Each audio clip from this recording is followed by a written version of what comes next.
So what we're going to do today is we're going to plant your community garden. Some volunteers here today. You want to introduce yourselves? I'm Peggy. I'm a Master Gardener volunteer. Hi, I'm Catherine. I'm also a Master Gardener volunteer. So what we're going to do is we're going to talk a little bit about the process of how we got the garden ready. So this is the community garden journal. It's going to live here in this box. It's going to live in the garden with some extra tools and things for you guys. And we'll talk about more about journaling next week. If anyone hasn't signed up for our journaling class, we still have a few slots left.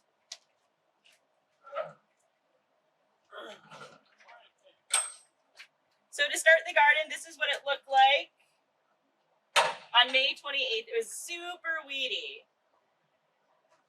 But there was a few things coming up that were planted left over from last year. So there was a lemon balm, and then in this corner, you can see the kale right here that overwintered.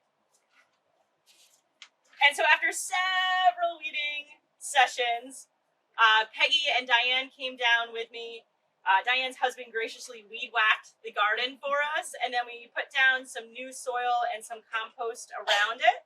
And I had some tomato seedlings left over from my garden, so we planted them in the garden. As you can see now, they're doing pretty healthy. And we have a few tomatoes going. And then the kale, we decided to leave and let it go to seed so that today when we plant the garden, we can talk about seed saving a little bit with kale and brassicas. And then we'll harvest that, and we're going to actually pull it out because it's getting a little funky because it overwintered, and we're going to plant something new in its spot. You said brassicas? Brassica? So that's the family of plants. So things like kale, collards, broccoli, Brussels sprouts, cauliflower. Yeah. Think of it about cooler weather plants. Plants that aren't too keen when it gets hot, and then they molt.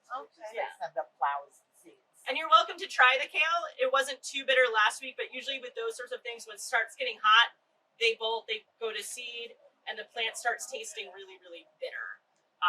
Personally, I love kale that's grown in the winter. It's much sweeter. After it's been through a frost, it's excellent. So we're going to probably do some succession planting later in the fall, and we'll plant some new brassicas then. And let's see. Oh, and so on June 30th, when we came back down, Peggy and I weeded because we had some grass coming up through the new soil. And we did some pruning on the tomatoes because some of the tomato branches were touching the soil and they started to get signs of early blight. Fungus, right. So what we did was we pruned them, we restaked them. And then today we're going to double check to see the fungus is under control. We'll prune again if we have to, and then we'll talk about restaking them as well. And as part of the community garden, we're looking for someone, as I dump this on me, to take care of the garden for us. Because as Master Gardeners, we really just do outreach and education. We don't maintain gardens. So we're looking for someone to work with us to come check the garden on a weekly basis. Veronica's going to kindly keep watering for us, so you don't have to come water. But just kind of take care of the garden. Let us know, if you have a question about the garden, you can always contact us. We're here pretty monthly at this point doing a class. But just keep track of the weeding. If there's anything ready to harvest, this is community garden, so you're all welcome to come check it periodically and harvest and take anything home with you that you like. It's really here for you guys. And so what we're going to do is Peggy and I are going to kind of show you all the different plants in the garden. We're going to discuss why we chose these plants and kind of the function of the plants for the garden and some seeds. We're going to do some seeds starting today as well. And so the main thing to start off the garden is that this side is going to be perennial. Mostly perennial. And so that means it's going to come back next year. So it's much less maintenance on the community. These things will kind of just sort of take care of themselves with just a little bit of maintenance. Does everybody understand what a perennial is? Okay. Some of them are biennials, like the parsley. Do you know what that is? Okay, and then annuals. So the idea of separating it is that only one side of the garden requires intensive work, whereas the perennials will start to take care of themselves. So it's a half-work garden. I have two questions. Yeah. You mentioned tomato plants have fungus and touching the soil. So if they touch the soil, is that how they get the fungus? You need three conditions for fungus to grow on a plant. One is you need a certain amount of humidity, dampness. Second, you need a host that it likes, the fungus that the host plant. Okay. And third, you need the fungus. So one of the conditions, these fungus, a lot of them live in the soil. So then what happens when a plant gets wet, the soil is wet, and the leaves from the plant are touching the soil. So there you have your host plant, your fungus that lives in the soil, and the wet plant, and that's how the plant gets infected. So by pruning off the bottom branches and not letting them touch the soil, it's not 100%, but you're eliminating a lot of where the fungus can come from. So if you do have plants at home and you see fungal spots, and just make sure don't cut the leader, the main part, but you can prune off all the branches. And with tomatoes, some people prune off everything except for the little top. So it's not going to hurt the plant, it's going to help the plant when you get rid of the fungus. But you got to catch it early. It starts at the bottom, this type of fungus, and moves up the plant, and you really want to catch it before the whole stem is covered. And you might have to prune several days. You know, prune once, check again the next day, and prune again. And it's important if you compost, you don't compost sick and diseased plants. You trash those because it'll has potential to stay in your compost, and you're spreading that compost around your garden. Now you're spreading a whole infection all around your garden. Makes sense. It's also important to, if you're doing anything like that, clean your gloves afterwards. Wash your gloves, soap, water, and your tools. In this tote that I'm going to leave in the garden, there's alcohol wipes. So if you do need to prune anything, just use an alcohol wipe to clean the tools. And then take your gloves home with you and wash them. Does that have to do with compost with anything? Like, say if you have fruit that's going bad, because my daughter just will throw it in her compost. Usually what's in the house gets moldy in the fridge, and you can throw it in the compost. Because that's just starting the decomposition. Yeah. Most pathogens are plant specific. So what attacks the tomato isn't going to attack your squash. And what goes after the squash is going to leave your tomato alone. I didn't realize that. So you got to kind of look at each plant for what kind of disease or pest it's going to attract. Same thing, bugs. Most bugs are plant specific. So, you know, you're going to look at each plant for the type of pathogen or pest that you normally would associate with that plant. What does the blight look like? If I were to be volunteering, what should I be looking for? Well, the leaves, they will eventually turn yellow. All fungus, you know, it's not because all fungus is basically treated the same. Don't feel like you have to sit there and identify what kind of fungus it is. But fungus generally shows itself as spots on leaves. Sometimes they start as yellow, sometimes they start as black. They expand. Eventually, the leaves themselves will get chlorotic, turn yellow. And then if you keep letting it go, the leaves are going to curl because that leaf can no longer make food, make energy. So don't worry so much about identifying the exact fungus, but when you see that happening on your leaves, spots, stuff like that, pretty much you know you've got fungus. There are some organic things you can do if you're gardening organically.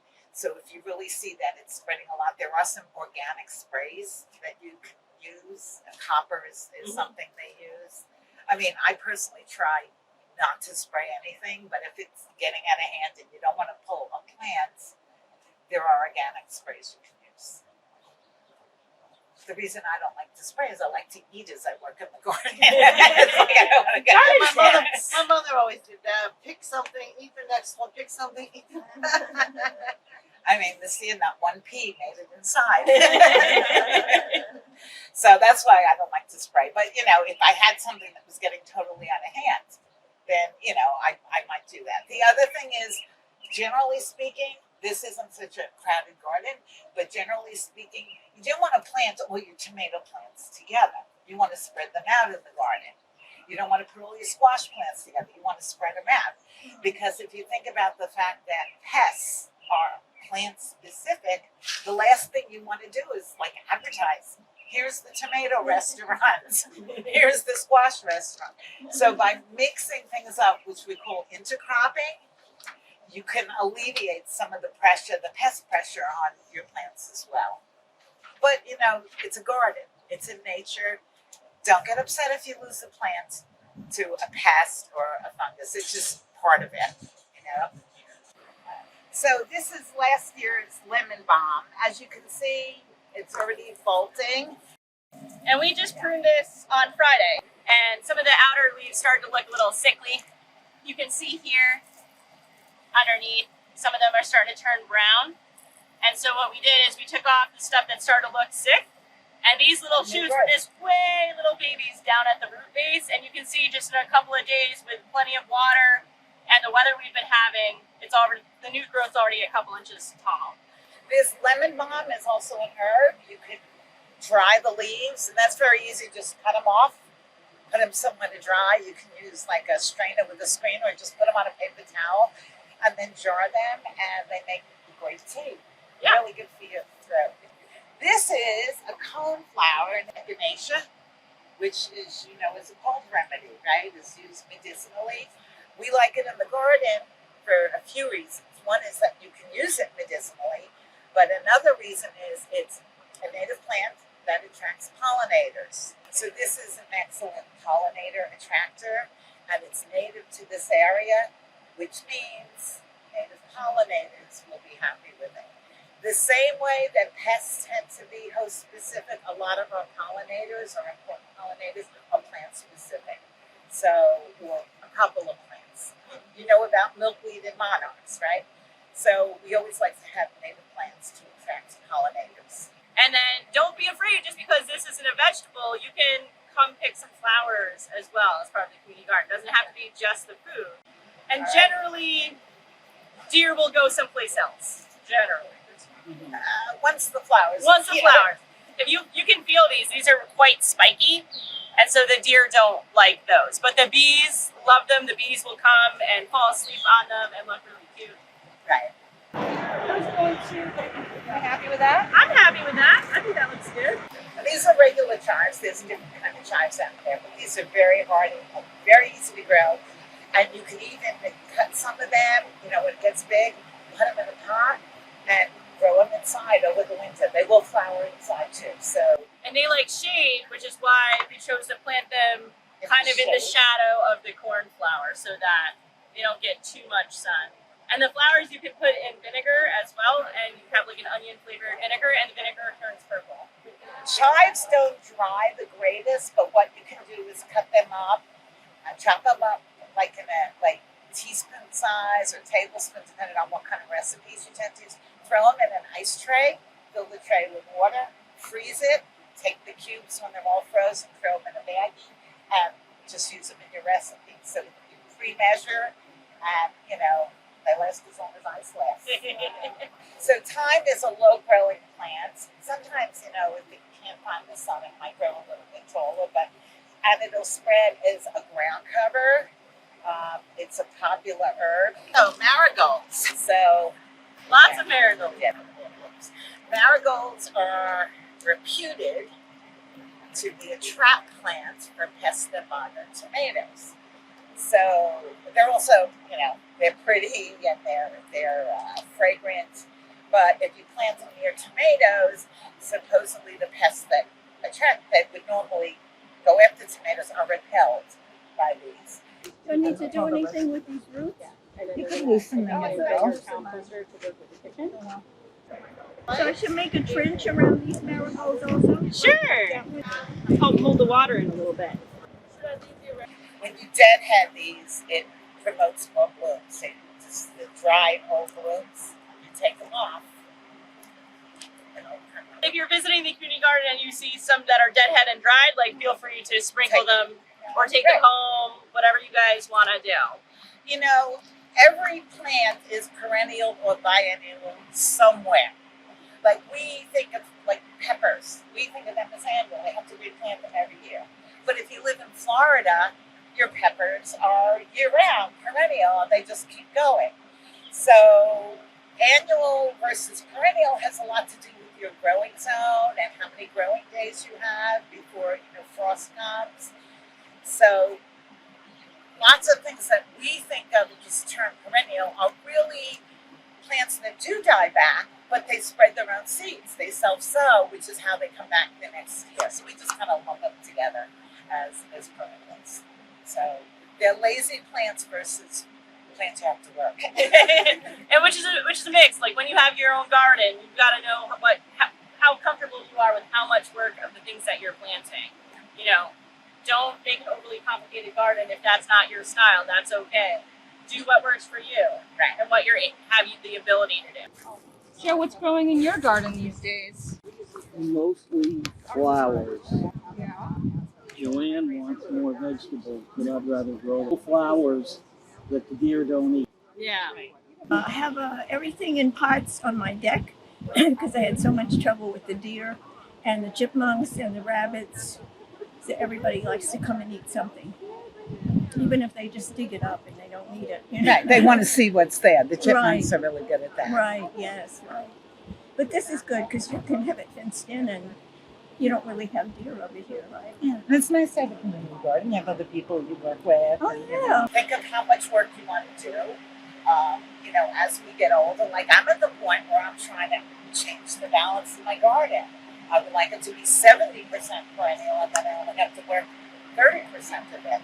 You know, it just it takes some planning to get your perennials to that point, because a lot of them really don't produce for the first 2 years or so. But once they get going, they get going. Which brings us to our last item on this road, Gooseberries. which is a gooseberry. Has anyone heard of gooseberry? They look a little like ground cherries. They're a little less sweet than ground cherries, I think. They're good to make jams from. In the spring, we can monitor and we can talk about pruning. It is thorny, so we don't want it to get like really wide and big because we want people to come into the garden. But that's also why we planted the marigolds here, so it's not something that we're going to have to worry about later on about crowding out. Also, you're not really going to expect fruit from that plant this year. Gooseberry, you know, that looks like a pretty healthy plant. We might get lucky next year, but also it might be 2 years down the road. But it's kind of good to watch and learn how these perennial, especially the berries, there are a lot of native berries in Catskills. They're good plants for this area for a lot of reasons. But learn to recognize their behavior so you don't feel like, oh my God, I didn't get berries, I'm making this thing out. Or, you know, you got to have a little patience, a little more patience with the perennials. Some people say perennials are sleep, creep, leak. Year one, they sleep. Year two, they just grow a little. And then year three, they really start to go. And with a community garden like this, you can come and try and see if you like gooseberry before investing in a plant.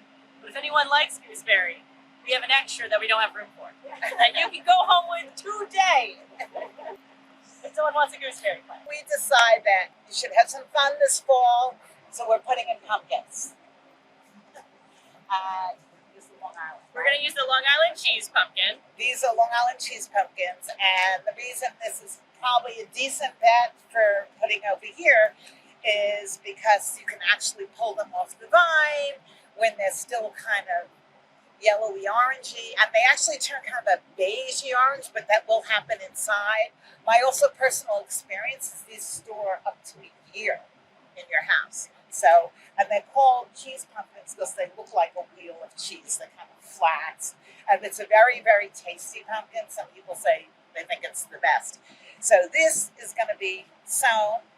Usually when you're doing a squash or a pumpkin, you can make a little hill, and you're going to put in 3 seeds, sometimes 5 seeds, but then you're going to come back when they're seedlings, and there are only 2 leaves showing, and you can use a scissor. You're not going to pull it out with your hand because then you'll disturb the roots of the seedling you want to keep. You're going to use a scissor and leave it. You can usually leave like 2 on the hill. All right. Good night, little pumpkin. Here's your tag. Where's other? Pumpkin. This is going to create a vine. So we want to train the vine to kind of stay in its area. We'll do our best. Sometimes they cooperate, sometimes they don't. We only have 2 plants in this big space because they're big plants. So here we're going to do squashes, And we're gonna do it from seed. We're gonna do it from seed. This is patty pan. patty pan, a green tint patty You know pan. those little squashes? They The grow scallop fast looking ones. and they're prolific, which is one of the reasons why we chose them. And there then was a crookneck. early yellow summer golden Crookneck. crookneck. And these are usually 60 days or under till you can harvest them. So we have a good window, as long as we don't have snow on September 15th.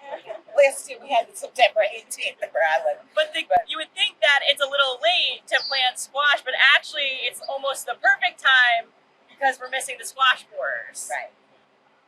Squash borers, that's a very specific pest that goes after your squash. And it's called a borer because what it does, it comes out of the soil after, overwintering, and the little larva caterpillar make a hole in the stem of the squash and they eat the squash from the inside out. And that's going to kill your squash. There are people there are squash surgeons who claim you can slice it open and take it out and just wrap tape around the stem and save the plant, and people do that. Other people do things like take toilet paper, cardboard rolls, and stick it over the seedlings and into the soil so the borers don't get in. Some people do aluminum foil around the stem. Or like leftover cups from like takeout. But the thing is that those work better if you start it in a pot, because otherwise, where are you going to put it, that kind of thing. But usually they're gone because those little larvae that are eating the squash have already turned into something else, and they're no longer eating squash by mid-July. So squash, there are lots of 50-day squashes, which means you can harvest in 50 days. So you can just wait till after the borers have finished eating for the season, and then you can plant them. So I'm a little zealous when I start my seeds, and I'm also a big tomato fan, and I can sit here and talk for an hour about tomatoes, so these guys are not going to let me do that. But I started my seeds in the middle of February, which is early. But when they look like this, I forgive myself for doing it, because it looks like this in early July. I want to show them what a little bit of fungus Show what looks the like. fungus looks Okay. like. This leaf is just starting. Everybody look. Don't hold it by where the fungus is, or you're going to have to wash your gloves off. Hold it by the stem. Okay. Yes. You don't want to spread it to the other part. You got it? All right. So now we have A little another orange tomato. Another tomato. And tomatoes, we think they want to grow upright because that's how culturally we grow them. But really, tomatoes want to grow on the ground and be more of a bush. So that's why we stake them so they don't get so blighty. You can see this one kind of just took off on us before we could cage it. So I got some stakes. We're going to stake it and reprune it so it lifts up off the ground so we're not getting overrun with blight. If you buy basil as a live plant in the grocery store, you can take what you need, but save a little piece with roots, and you can plant it here. Give it a little water, and then you'll have a nice companion plant. Because sometimes the basil you buy in the store is more than you need for a single dish. So you can save some of that growing basil and put it right in here if you want to, or put seeds in. It's not too late. Yeah, Put the some basil. seeds in. Was it okay for us to just stick a basil in? You can dig it. You can stick It's the basil community in. garden! Community garden. Okay, parsley is a biennial. So a biennial, the first year, you're going to get really delicious parsley leaves off of it. And the thing about parsley, I found up in the Catskills, is when the snow melts on that day in January, the parsley's still there. It's still, it seems to make it through frost up here without a real problem. The second year, biennial, so the first year you just get your leaves, and the second year you're going to get your leaves, but then the plant is going to bolt, which is going to send up flower stalks and seeds. Once the plant starts to put its energy into reproducing seeds, it's taking the nutrients, the starches that turn to sugar that make it so palatable, but it's taking those nutrients and sending them into the seeds. That's why the plants end up not tasting so well once they go to seed. All right, so oregano is a nice perennial, very, very reliable. Again, another woody herb that you can cut back and encourage new growth. You can abuse it, it dries great. And so this is our kale that has overwintered. And you can see it's got a sturdy stalk, and we're going to use the big shovel to dig this guy up. But you can see that it's gone to seed. You can save it. Yep, save the seeds and then wait until the cooler weather hits. Well, this is the thing. If you plant a hybrid seed, you've got no guarantee that what grows from that seed is going to be a clone of its parents. When they talk about heirlooms, they're talking about plants you know are going to be clones of the parents. So always look at your little plant tag, and if it says F1, save yourself the trouble. Don't It's a little bother. tough because it's old. Do we know what kind of kale it was? Well, I won't mind taking some of them I brought a Ziploc bag for this too. Anyone wants to take some kale? before you throw them away. Oh, no, I'm not going to throw it away. There's food. Oh. It's food. Someone's got to eat I this. thought you said you were digging it out. We're digging this up, We're digging the plants out. but you can take the greens. I brought Ziploc bag. Take the greens. Are you going to replant kale there? No, we're going to do oregano You know. now. I am restaking these tomato plants because it's starting to get a little bushy and laying on the ground. So we're going to restake it so it stays up off the ground and hopefully increase the airflow so we avoid any fungus. And so I'm just removing the old stakes from when they were babies, and we're going to put in the new stakes.